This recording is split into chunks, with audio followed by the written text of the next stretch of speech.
गिरते हैं घुड़सवार ही मैदाने जंग में, वे क्या गिरेंगे जो चलना ही ना जाने। बच्चों, मैं जतन ठाकुर ऑल क्लासेस परिवार में आपका हार्दिक स्वागत करता हूं।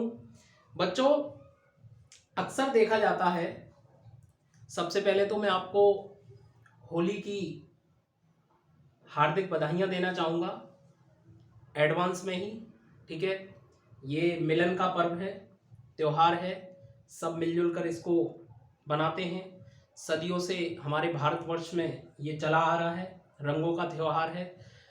रंगों का मतलब होता है बेटा प्यार, एक दूसरे के साथ आपसी सह संबंध अच्छे बने रहें। ठीक है, तो प्रतिवर्ष हम लोग इसको मार्च के महीने में मनाते हैं।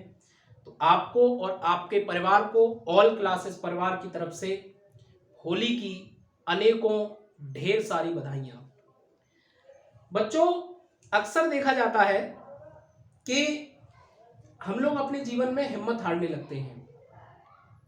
हमें एक सफलता मिलती है, असफलता मिलती है, दूसरी असफलता मिलती है और हम हार करके बैठ जाते हैं। तो इसी से रिलेटेड मैं एक स्टोरी आपको सुनाने वाला हूं। एक गांधार के क्षेत्र में एक बालक हुआ था जिसका नाम था पाणिनि। पाणिनि एक ऐसा बालक था कि जिसके मुख में बाक दोष था। बाक दोष का मतलब थोड़ा हकला के बोलना, ठीक है ना, रुक रुक के बोलना। प्राचीन शिक्षा जो होती थी, मंत्रों का उच्चारण करवाया जाता था गुरुकुल में। ऋषि मुनि जो टीचर्स होते थे, ठीक है, मंत्रों का उच्चारण करवाते थे। वो बोल नहीं पाता था बालक, बोलने में कठिनाई आती थी। ठीक, उसको कम से कम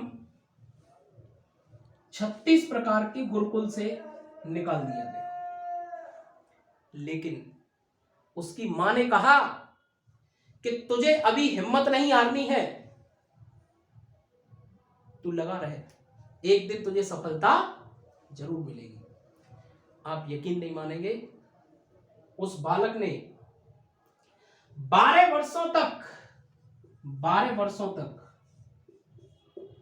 कठिन प्रयास करके लगा रहा वो।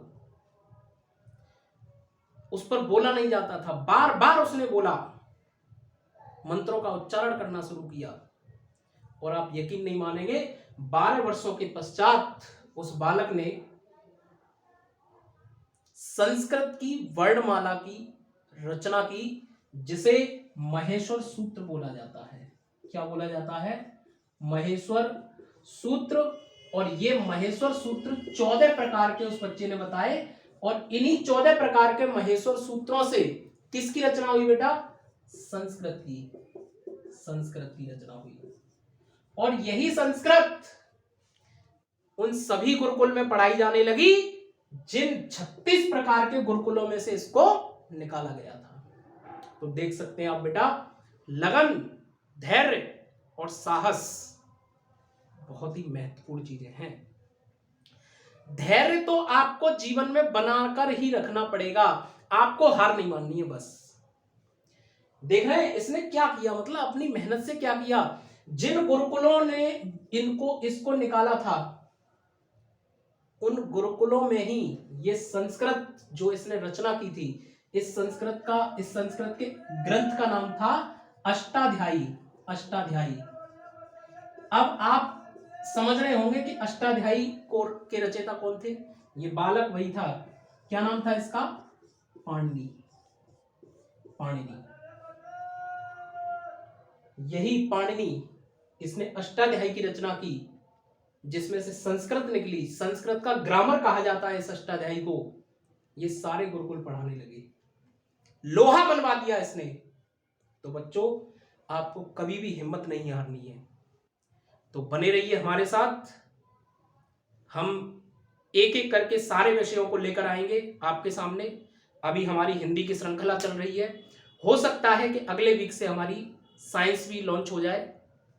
ठीक है, कंपटीशन के अकॉर्डिंग हम पढ़ाएंगे हम आपको, और ये जो हम पढ़ा रहे हैं वो सभी एग्जाम्स के लिए इंपॉर्टेंट है।